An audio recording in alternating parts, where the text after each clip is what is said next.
Good morning mga bok, meron tayo ngayon dito Sniper 155 version 3 na ba ito? Ng Sniper version 3. Yan, version 3 Sniper 155 ng Yamaha Sniper. Bali yan, exciter na nga yan, exciter.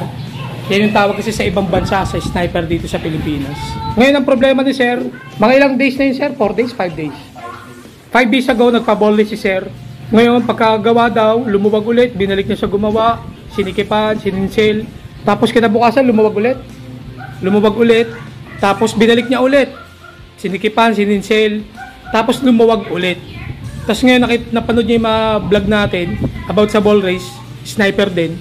Ngayon, kachat kami kagabi, sabi ko sige check natin. Ngayon nagulat nga din ako pagkadating ni sir, inalog natin. Ang laki ng alog, mga bok. Pakita namin sa inyo yung alog, mga bok. Yan sir, pakita namin yan.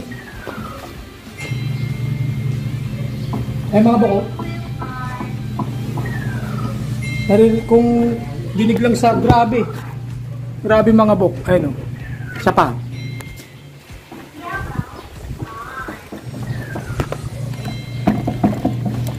Laki, grabe.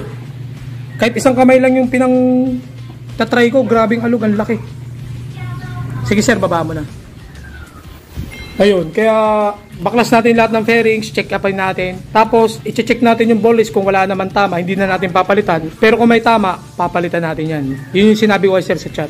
Kasi may nagawa na rin ako na nakita ko naman, makinis pa yung ball race. Proper installation lang yung kailangan, kaya hindi na namin pinalitan. Kaya kung same scenario nung kay sir, hindi na namin papalitan. Baklasin lang natin yung mga fairings mga bok para makagalaw tayo ng maayos sa ball race. Sir, ask ko lang kung nung binall race ka ba, nakabaklas lahat ng fairings? Baklas lahat. Pero still hindi nila nakabit no ng maayos. Tapos may proper tools sila. Walang proper tools. Ano? Sinsil lang. Ayun. Yan yung mga bok. Yan yung pinagkaiba ng may proper tools sa sinsil. Kasi pag sinsil, hindi mo matatansya yung tamang higpit eh. Unlike sa may proper tools ka. Pag hindi na gumagalaw yung tools, ibig sabihin nun, sakto na yung higpit. Pag sinsil ka kasi puro pukpok ka lang nun eh. Ayusin natin yung trabaho natin katulad yan. Si customer yung yung naaabala. Baklasin muna natin lahat ng fairings mga boss. Yan mga boss, dahan-dahan na natin na baklas yung fairings. Mililinawin lang kami sa video mga boss. Kasi nagulat si sir, tinatanggal ko tong dibdib. Itong part na to. Sabi niya, hindi daw yan binaklas nung unang gumawa. Bali, nung nabaklas na daw yung harapan, nakikita niyo yung mga nut na yan, sinisinsil na raw nila yan ng mga unang gumawa mga bok. So dito sa Motovlog Garage mga bok, hindi kasi natin magagamit yung mga proper tools natin like na itong spanner natin. Hindi natin ito magagamit kung nandito yung dibdib. Kasi wala tayong access sa pihitan. Kaya maganda talaga tanggal lahat ng kaha para ma-proper natin yung higpit. Katulad nito, laging umaalog.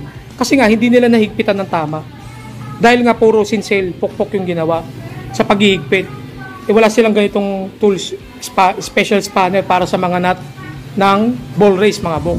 Kaya sinabi ko sa video, dahil nga si sir nagulat, babaklasin ko tong dibdib mga bok.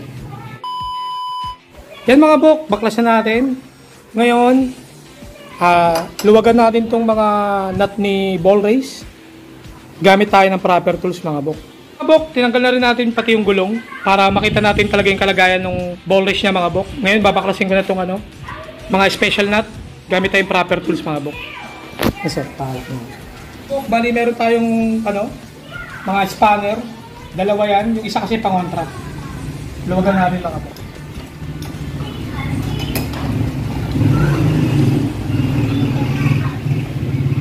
Yan. Luwagan na natin mga bok.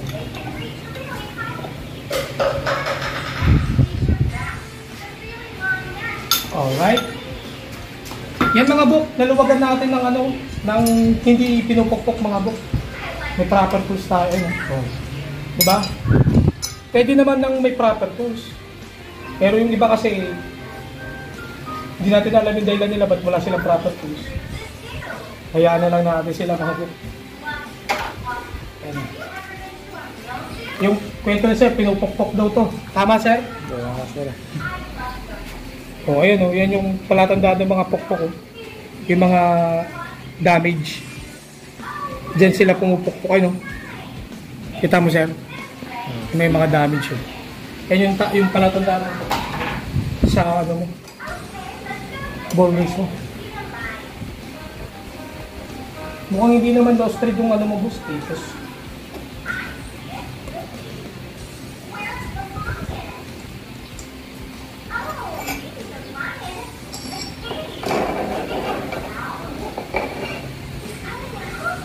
yan mga bok, hugot na natin. Pali ngayon, lilinisin muna natin para makita natin kung may damage yung ball race o wala. Para doon natin malalaman kung papalitan o hindi mga bok. A few inches later. Good news mga bok, hindi tayo magpapalit ng ball race. Kita nyo yan, nilinis natin, walang ka-damage yan mga bok. So kulang lang talaga sa proper installation mga bok.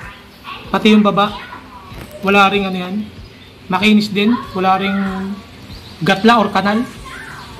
So ang gagawin natin, gagamitan natin ang proper tools mga bok. Ayan, ball race installer, para lumapat na siya ng maayos, hindi na siya lumuwag, okay? Si Sir yung nagbibideo yung may-ari. Ngayon, ikita natin yung ball race installer natin. Dapat to, hindi na to higpit mga bok. Ayan mga bok, ibig sabihin nun, maluwag pa yan mga bok, kasi gumagalaw pa yung tools natin eh. Ayun eh. Dapat kasi ito hindi na ito gumagalaw. Ibig sabihin nun, lapak na. Ayan mga bok. Nahirapan na akong higpitan siya. Ibig sabihin nun, lumalapak na yan. Ayan. Ibig sabihin yan, gumagalaw pa siya konti, hindi pa lapat yan. Pag hindi na natin magalaw tong tools, ibig sabihin nun, lapat na. Ibig sabihin nun, kahit nakatatlong sikip na yung unang gumawa, maluwag pa rin bok, mga bok. Eh no, gumagalaw pa, di ba?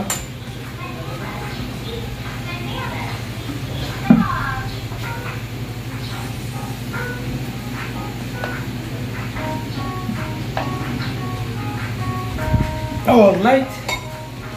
Yan mga bok, hindi na natin magpitan, ibig sabihin nun, lapat na yan mga bok. Medyo mahirap lang siya gawin. Pero pag may proper tools ka, mas madali yung trabaho mga bok. Hindi na tayo magpupok-pok-pok. Okay? So yung ball race natin, goods na rin. Center stand mo, sir. Pakita natin sa kanila.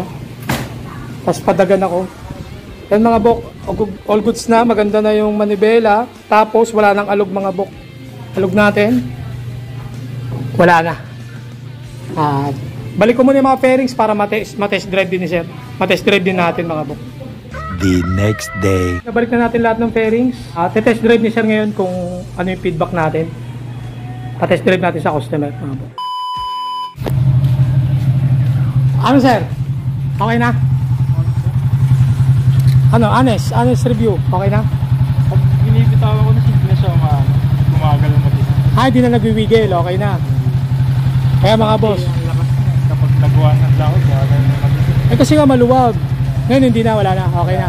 Tinry mong ilubak kahit konti. Oo, try lang. Preno. Wala nang kumakala. Okay na mga bok. Yan mga bok. All good sa si sir. Yung nagpagawa ka ba, test drive mo rin? Ay, dapat test drive kasi. Hindi pwede yung hindi test drive. Ako sa bagay. Oh, all good sa sir.